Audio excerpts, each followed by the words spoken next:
साथियों नमस्कार, मैं अभिषेक फिर से आपका अपने इस YouTube channel the omega classes में स्वागत करता हूं। आज हम भारत में, अंग्रेजी भारत में सन्यासी फकीर विद्रोह के बारे में समझेंगे। सबसे पहले ये समझेंगे कि ये सन्यासी, ये फकीर थे कौन, इन्होंने विद्रोह क्यों किया और इनके विद्रोह में किन किन लोगों ने साथ दिया और अंतोगत्वा फिर इनके विद्रोह का क्या हाल हुआ। यही चार चीज़ों को समझेंगे। परीक्षाओं में प्रायः इससे एक या दो प्रश्न आपने देखा होगा कि बहुधा पूछे जाते हैं। साथ ही मेंस की जो परीक्षा होती है, मुख्य परीक्षा होती है, उसमें भी छोटे छोटे नोट्स इस सन्यासी विद्रोह से जीएस में पूछ लिए जाते हैं। तो सबसे पहले समझिए कि ये सन्यासी थे कौन। आपको कहीं कहीं सन्यासी या फकीर विद्रोह एक साथ मिलेगा, कहीं कहीं सन्यासी विद्रोह अलग और फकीर विद्रोह अलग। तो सन्यासी विद्रोह के बारे में जो एक लिखित सामग्री हमारे यहाँ सबसे ज़्यादा मौजूद है वो आनंद मठ है। बंकिम चंद्र चटर्जी की जो पुस्तक आनंद मठ है, सन्यासी विद्रोह के ऊपर ही लिखी गई है और वंदे मातरम जो गीत है वहीं से लिया गया है। आपने फिल्म भी देखी होगी, एक दो फिल्में भी बनी हैं। आनंद मठ जो फिल्म थी उसी आधार पर बनी थी, सन्यासियों के ऊपर ही।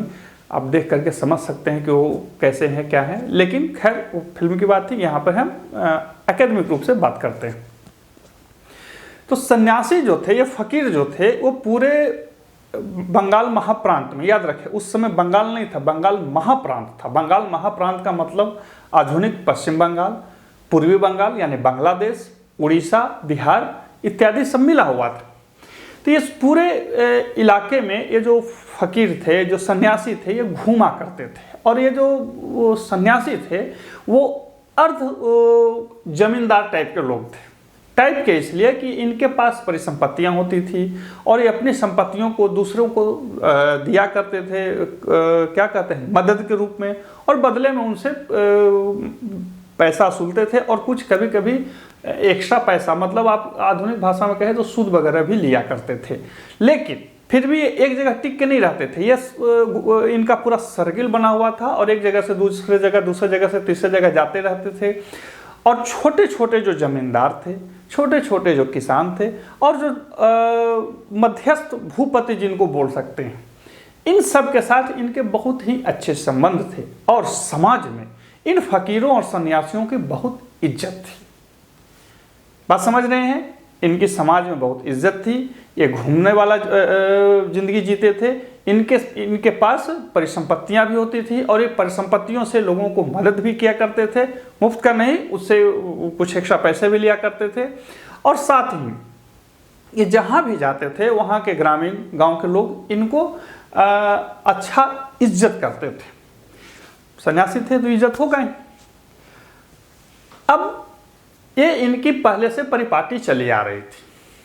हालांकि इनमें से बहुत सारे जो सन्यासी थे वो कृषक भी रहते थे और कभी कभी ये लोग सैनिक के रूप में भी सेवा दिया करते थे। खास करके मुगलों और मराठों के लिए ये सैनिक सेवा का भी कार्य करते थे। हालांकि ये इनका एक गौण पक्ष था, इनका मुख्य पक्ष नहीं था।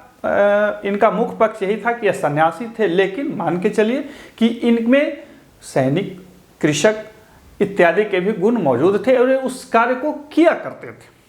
तो यह था इन सन्यासियों के बारे में एक सामान्य परिचय। अब ये विद्रोह क्यों किए? तो देखिए, विद्रोह कौन करता है? जिसको समस्या होती है, जिसको दिक्कत होती है, जो खा रहा है, सो रहा है, रह रहा है, वो विद्रोह तो करेगा नहीं। विद्रोह तभी होता है जब उसके चलमान जो संस्कृति है, चलमान जो स्थिति है, उस पर कहीं ना कहीं कुठाराघात हो रही है, तब वो विद्रोह करता है। प्लासी और बक्सर युद्ध के बाद अंग्रेज जो थे वो बंगाल महाप्रांत के मालिक बन गए। मुगलिया सल्तनत जो था वो उनके चरणों में लौट रहा था।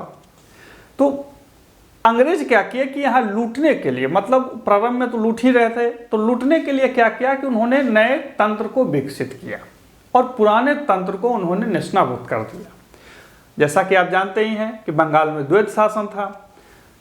शासन किसी और को करना था, कर कोई और वसूल रहे थे। अब कर वसूलने वाले को शासन करना नहीं था, तो जहां मन हो, जहां से जैसे मन हो वैसे कर वसूल कर रहे थे। इधर जितने भी जमींदार थे, जितने भी छोटे छोटे राजा थे, जितने भी क्या कह सकते हैं पुराने अभिजात वर्ग जो नवाब वगैरह थे वो सब अब बेकार हो चुके थे। अंग्रेजी राज के मतलब आगमन से वो सब बेकार हो चुके थे, उनकी आर्थिक स्थिति खत्म हो चुकी थी। अब उन पर पलने वाले लोग मतलब शिल्पकार, पेंटर, तस्वीरें वगैरह जो बनाया करते थे, कवि गवैया जो होते थे उस समय राजाओं के दरबार में सब सुशोभित होते थे, ये सब अब बेकार हो गए। अंग्रेजों की मूल नीति ये थी कि जितना से ज़्यादा भू कर लिया जाए। तो जो किसान थे वो बहुत ही व्याकुल हो गए थे। बंगाल जैसा महाप्रांत, समझ सकते हैं कितना वो धनी प्रांत था, वो भी महज 10-15 साल के अंदर ही भूखमरी के कगार पर आ गया। तो ये थी जन सामान्य की स्थिति। जन सामान्य की स्थिति क्या थी? नए जमींदार पैदा हुए थे जो अंग्रेजों के चापलूस थे, अंग्रेजों के द्वारा बनाए गए थे और उनका मुख्य काम किसी भी प्रकार से कर को वसूलना था और वो कर को अंग्रेजों तक पहुंचाते थे। बीच में बिचौलिया के रूप में वो धन को कुछ रख लेते थे। इधर पुराने जितने भी जमींदार थे, पुराने जितने भी अभिजात वर्ग थे, वो सब बेकार हो चुके थे। उन पर पलने वाले जो लोग थे वो भी बेकार हो चुके थे। बंगाल की जो शिल्प थी वो नष्ट हो रही थी और साथ ही बंगाल के जितने भी उत्पादक कार्य थे वो सब अब नष्ट होने के कगार पर पहुंच चुके थे।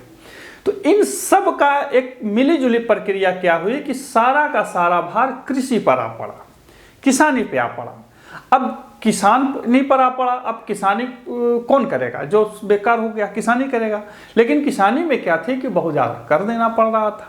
इसी बीच में घटना हुई जिसने इस आंदोलन के लिए बहुत ही ज़्यादा उत्प्रेरक का कार्य किया और वो था 1770 में बंगाल महाप्रांत में भीषण अकाल पड़ गया। याद रखिए 1770 में क्या हुआ कि बंगाल महाप्रांत में भीषण अकाल पड़ा और इतना जबरदस्त अकाल पड़ा कि लाखों लोग भूख से मारे गए। फिर भी इस स्थिति में भी अंग्रेज और उनके गुमास्तों ने, कंपनी के गुमास्तों ने कर वसूली का कार्य नहीं छोड़ा और उन्होंने बहुत ही बेरहमी से कर को वसूला। अब सोचिए कि कोई आदमी भूखा है, उसके यहाँ भोजन पानी नहीं चल रही है, फिर भी सरकार के गुमस्ते आ रहे हैं, बोल रहे हैं कि कर दो और नहीं तो कोड़े वगैरह पिटा करते थे। आपको इस तरह की चीज़ों को जब व्यापक समझ लानी हो तो आप कभी क्या उनका नाम है, शरद चंद्र की कहानियों को पढ़ सकते हैं। समझ में आएगा कि कैसे उस समय बंगाल की जो स्थिति थी, सामाजिक स्थिति बन गई थी। अकाल बार बार पढ़ते हैं अकालों से, तो आप उसको पढ़ के समझ सकते हैं। लेकिन खैर उतना जब टाइम मिले तभी कीजिए, परीक्षाओं के लिए उस ज़रूरत नहीं, मैं सिर्फ समझने की बात बता दिया। तो बार बार नहीं, जब अकाल पड़ी और पहले से ही सब बेरोजगार हो चुके थे तो मिलीजुली प्रतिक्रियाएं हुई कि किसी के पास करने के लिए कुछ नहीं था, खाने के लिए कुछ नहीं था। अब लोग पुराने दिनों को भी याद कर रहे थे कि भाई हमारे जो पुराने राजा थे, हम उनके यहाँ कैसे रहा करते थे, हमें खान पान की कोई दिक्कत नहीं थी, हमें कार्य मिल रहा था। लेकिन नेतृत्व जो था वो अभी उभर के नहीं आया था। अभी भी जो कुछ राजे वगैरह बचे हुए थे, जैसे मीर जाफर, मीर कासिम, जो बार बार सत्ता बदल रही थी, उतने बड़े लोग बचे हुए थे। उन्हें लग रहा था कि कहीं कुछ एडजस्टमेंट हो जाएगी, कहीं ना कहीं कुछ बातें निकल जाएंगी। लेकिन सन्यासियों के साथ समस्या क्या हुई कि ये जो सन्यासी पूरे मार्ग में घूमा करते थे और हर गांव में, हर शहर में, हर जगहों पर जो इनको इज्जत मिला करती थी, वो अब भूखमरी और गरीबी के कारण वो इज्जत समाप्त हो गई। अब तत्कालिक कारण ये हुआ, मतलब सन्यासी विद्रोह का तत्कालिक कारण ये हुआ कि अंग्रेजों ने तीर्थ यात्रा पर, ये जो सन्यासी फकीर तीर्थ यात्रा किया करते थे, एक जगह से दूसरी जगह जो जाया करते थे, उस पर प्रतिबंध लगा दिया। अंग्रेजों को ये लगता था कि ये जो सन्यासी हैं, ये जो फकीर हैं, ये दस्यु हैं, ये डाकू हैं, ये सिर्फ लूटपाट करते हैं, इनका कोई काम नहीं है, ये झूठ मूठ बता रहे हैं कि ये कोई सेवा भाव करते हैं, कोई धार्मिक कृत्य करते हैं। चूंकि इंग्लैंड में ये सब चीज़ें थी नहीं, ये तो भारत में थी, तो उन्होंने अपने ही नज़रिए से उन सन्यासियों को देखा और समझा कि ये लोग डाकू हैं। और उन्होंने क्या किया कि डकैती बंद करने के घोषणा की उद्देश्य से उन्होंने इनके यात्रा पर प्रतिबंध कर दिया। अब वो सन्यासी जो कृषक भी थे, सैनिक भी थे, उनके पास संपत्ति भी थी, जब इस बंद हुआ तो वो अकलवाने लगे और उन्होंने विद्रोह कर दिया। और वही विद्रोह सन्यासी या फकीर विद्रोह कहलाया। ये था सन्यासी विद्रोह के बारे में एक मोटा मोटी समझ। अब देखिए परीक्षाओं में इसमें क्या क्या पूछा जाए, कोई बहुत बड़ा चीज नहीं परीक्षाओं में पूछा जाता है, मैंने सिर्फ समझ के आधार पर बता दिया। परीक्षाओं में 2 4 5 प्रश्न इससे पूछे जाते हैं और घुमा फिरा के पूछ लिए जाते हैं। उसी से संबंधित हमने कुछ पॉइंट लिख रखे हैं, आप इसको देख लीजिए। पहला है कि इसका काल जो था 1763 से 1800 तक था। कहीं कहीं आपको 1760 से 1800 तक मिलेगा। हालांकि मुख्य रूप से बंगाल महाप्रांत में था। बंगाल महाप्रांत में भी बंगाल बिहार में कुछ ज़्यादा था, उड़ीसा वगैरह में वैसा नहीं था, लेकिन बंगाल महाप्रांत हमने लिख दिया ताकि आपको समझ रहे। तो इसका कार्यकाल कब से कब था? 1763 से 1800 था। इसमें भाग कौन लिए थे? इसमें 10 नामी नागा, मतलब जो सन्यासी थे वो 10 नामी नागा थे और एक गिरि संप्रदाय से संबंधित थे। किस संप्रदाय से? गिरि संप्रदाय से। और ये लोग गिरि संप्रदाय के जो नागा 10 नामी साधु थे वो मूलतः शंकराचार्य के अनुयायी थे। यही चीज परीक्षाओं में पूछ लेगा कि ये मूलतः किन के अनुयायी थे? तो शंकराचार्य के। किस संप्रदाय से थे? तो गिरि संप्रदाय से। मूलतः कौन थे ये लोग? 10 नामी नागा थे। ये जो विद्रोह हुआ उसमें ये लोग आपस में जब मिलते थे तो ओम वंदे मातरम का नारा लगाते थे, यानी कि अपने देश के प्रति इनमें प्रेम था, तभी तो नारा लगा रहे थे। सोचिए साधु सन्यासी भी अपने देश के प्रति कितना प्रेम रखते हैं। तो ये क्या नारा लगाते थे? ओम वंदे मातरम। परीक्षाओं में ये पूछ सकता है कि सन्यासी विद्रोह के जो साधु थे वो क्या नारा लगाते थे? तो ओम वंदे मातरम का ये नारा लगाते थे। इसका मुख्य कारण, तत्कालिक जो कारण था, वो अंग्रेजों द्वारा तीर्थ यात्रा पर प्रतिबंध था। अंग्रेजों द्वारा तीर्थ यात्रा पर क्या था? प्रतिबंध था। इसका तत्कालीन कारण है। इसके नायक कौन थे? तो पंडित भवानी चरण पाठक एवं देवी चौधरी इसके प्रमुख नायक थे। इसके अलावा एक चीज ध्यान रखेंगे कि इसी विद्रोह पर बंकिम चंद्र चटर्जी ने प्रसिद्ध उपन्यास आनंद मठ लिखा। क्या लिखा? आनंद मठ। और इस सन्यासी विद्रोह को बहुत ही क्रूरता से किसने दबा दिया? वारेन हेस्टिंग्स ने दबा दिया। दबा तो शुरू ही दिया था, ये बाद में धीरे धीरे कुछ समय तक सांस लेते रहा, चलते रहा। कालांतर में 1800 ईस्वी आते आते ये पूरी तरह से खत्म हो गया। कारण ये था कि समाज इतना नीचे जा चुका था कि अब सन्यासियों को कौन मदद करने वाला था। लेकिन जब सन्यासी विद्रोह हुआ तो उसमें छोटे छोटे जमींदार, कृषक, शिल्पी, कारीगर, उन सभी लोगों ने योगदान दिया जो पहले कार्यरत थे, बाद में बेरोजगार हो गए अंग्रेजी राज की गलत नीतियों के कारण। तो इस प्रकार से जब परीक्षाओं में आपसे पूछे कि उनके साथ कौन कौन थे, तो छोटे छोटे जमींदार, कृषक और वो कारीगर जो पहले बड़े बड़े दरबारों में कार्य किया करते थे, उन सब ने इन सन्यासियों को साथ दिया। क्यों दिया? अपने उद्देश्यों की पूर्ति के लिए। उन्हें लगता था कि जब अंग्रेज हट जाएंगे तो हमारे लिए फिर से वही रामराज आ जाएगा, फिर वही स्थिति आ जाएगी। हालांकि वे नहीं समझ रहे थे कि वो दुनिया के तत्कालीन दुनिया के सबसे बड़ी ताकत से लड़ रहे थे। अब देखिए इसे दबाया किसने? वारेन हेस्टिंग्स ने इसको दबा दिया और यही परीक्षाओं में पूछेगा। इसके अलावा एक चीज और जो पूछता है, फकीर विद्रोह जो था 1776-77 में मजमून शाह के नेतृत्व में हुआ था। इसके बाद इसका जो क्या कहते हैं दायित्व आया संभाला, उसका नाम था चिराग अली शाह। कौन कौन? मजमून शाह, उसके बाद फिर चिराग अली शाह। कब हुआ था? 1776-77 में। देखिए काल दोनों एक ही था, लोग भी दोनों एक ही तरह के थे, इनकी प्रवृत्ति भी एक ही थी, इनकी वृत्ति भी एक ही थी। एक सिर्फ और सिर्फ अंतर यही था कि एक हिंदू वर्जन था और एक मुस्लिम वर्जन था, इसके अलावा कोई अंतर इसमें नहीं था। ये लोग जो थे, मतलब ये सन्यासी और फकीर का जो स्थल था बंगाल में, पांडुआ एक जगह है मालदा में, और मास्थानगढ़ बोगड़ा के पास एक जगह थी। यही दो इनका मुख्य तीर्थ स्थल था और यही से ये लोग निर्देशित और संचालित होते थे। और पूरे बंगाल महाप्रांत में ये लोग घूम घूम के अपने क्या कहते हैं धार्मिक कृत्य को किया करते थे। तो जब इनके यात्रा पर प्रतिबंध लगा तो इन्होंने विद्रोह किया। इनके विद्रोह में कौन कौन साथ थे? कृषक साथ थे, छोटे छोटे जमींदार थे, वो कारीगर जो पहले बड़े बड़े दरबारों में काम किया करते थे। यानी कि जितने भूखे नंगों की जो फौज थी वो सब इनके पीछे खड़े हुए विद्रोह किए। भवानी चरण पाठक, देवी चौधरी सन्यासी विद्रोह के प्रमुख नेता थे और इन्होंने विद्रोह किया। इनके विद्रोह को क्रूरतापूर्वक दबा दिया गया और इनके विद्रोह 1800 ईस्वी आते आते नष्ट हो गए।